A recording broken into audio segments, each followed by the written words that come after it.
appoggi trasversali a più parti politiche, non il senatore Battaglia che in tutti questi suoi comizi ha sempre affermato di essere l'unico e il vero, come dice lui, candidato del suo partito, quindi il PDL. Ma poco c'è il senatore Battaglia.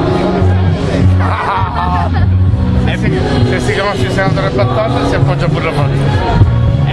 A parte il fatto che il dottore è bravissimo, giovane, pieno di voglia di fare, uomo di successo, farà veramente il bene ai figli, ne sono assolutamente certo.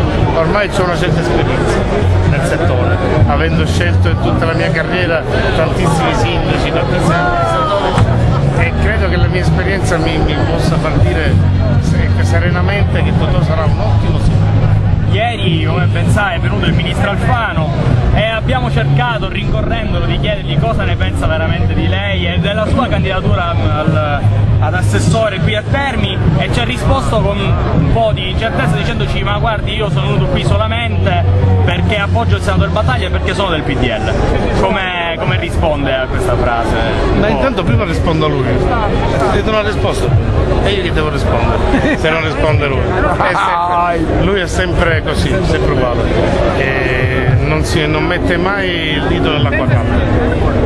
Abbia il coraggio di dire che preferisce Battaglia invece di perché non lo fa? No, perché non si deve mai mettere il dito nell'acqua calda, secondo lui.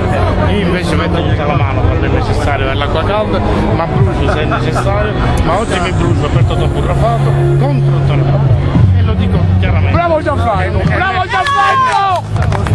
E nel caso in cui dovesse essere necessario, dico anche contro il ministro di Giustizia.